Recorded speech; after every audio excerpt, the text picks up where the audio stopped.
Mr. Curtis, would you please state your full name for the record? My name is Clinton Eugene Curtis, And where do you reside?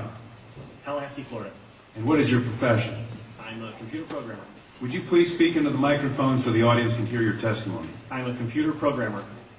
Mr. Curtis, are there programs that can be used to secretly fix elections? Yes, How do you know that to be the case? because in October of 2000, I wrote a prototype for President Congressman Tom Feeney at the company I work for in Oviedo, Florida, that did just that.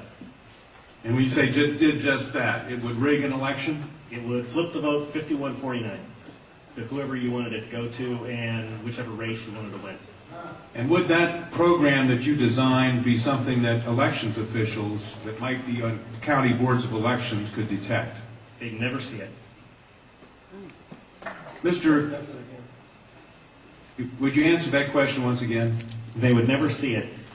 So how would such a program, a secret program that fixes the election, how could it be detected? You would have to view it either in the source code, or you'd have to have a receipt and then count the hard paper against the actual vote total. Other than that, you won't see it. All right, Mr. Curtis, if you had been asked, you or others with your professional expertise had been asked to design a protective program that would protect the Ohio elections from against such software to fix the election, could you have done so? If we've been asked to make a program that can fix the election, sure, anybody can do it. No, could you have designed a program or a procedure or a protocol that would have protected Ohio against this kind of rigging? No, you have to look at the source code. You have to get probably programmers from both or all parties to look at the source code and determine if there's anything in there that shouldn't be there. I mean, it's a simple program. You're adding 1 to a person's total. It's 100 lines of code tops. All right. Are you aware of whether there was any protective action in Ohio against this kind of vote rigging through software? I don't know. You don't know? I don't know. You were not asked to assist in the development of any protective system. Is that correct? No, I was not. In Europe, have you reviewed at all the election results in Ohio? No, I haven't. Okay.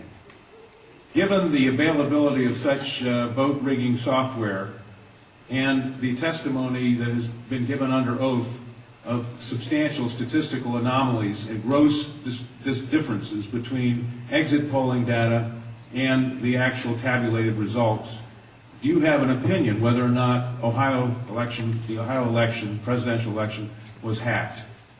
Yes, I would say it was. I mean, if you have exit polling data that is significantly off from the vote, then it's probably hacked. And your testimony is under oath? Yes, sir. And the testimony you've given is true? Yes, sir. Thank you.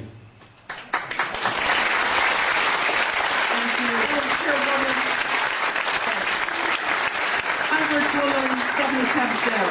Councilwoman Waters and I have the same question. Come back to the podium. Who did you say you were asked to prepare?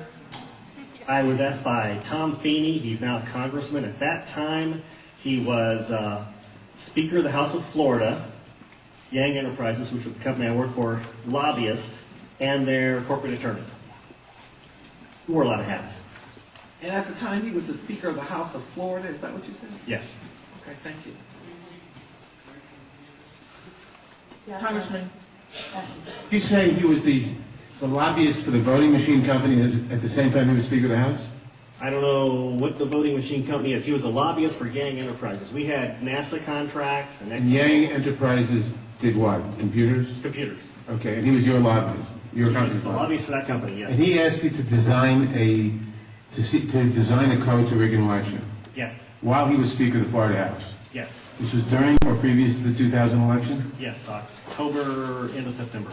And did he ever express why he wanted a code to rig an election? No, I immediately assumed that they were trying to keep you guys from cheating them. So, so I wrote up the documentation of what you would look for in the source code, how you would make sure that you didn't get, taken advantage of, make sure that all voting machines had receipts, because that way you could back count the ones that looked a little funny. And I handed it By receipts, you mean a paper trail? Yes, paper trail.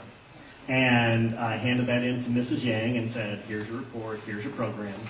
And she said, you don't understand, we need to hide the fraud in the source code. Hide the fraud, not reveal the fraud. Not reveal the fraud because it's needed to control the vote in South Florida, was what she said. That's what she said. That's To your knowledge, was this used? I have no idea. I was ready to leave, so I retired and left the company. Your testimony a moment ago, I think you said just before you left in answer to Congresswoman Tubbs Jones' question, would you just repeat what you said in terms of the exit polls? Oh, the exit polls should not be significantly different than the vote. And if they were, you would conclude what? I would conclude someone's playing with the vote. Not with the exit polls? That's possible too. Okay, I was going to ask why Something is definitely skewed. something is skewed in one or the other about. Right. To select which one, you'd have to see where the problem is. Let me ask you one further question. Assuming for the moment that such software, that's what you call it, such software to rig a vote was used in one or more machines in Ohio or in Florida, could you today detect that if you looked at the source code? If you could get the machines and they have not been patched yet, I mean, once they get in and touch them, anything can happen. You can also set timers to do that, but then you see the timers. Then you'd have to take those machines, decompile them, which I couldn't do, but possibly a Microsoft, an MIT, something to do. You might be able to see it. You might. Not necessarily. Depends on how good they are at destroying what they had.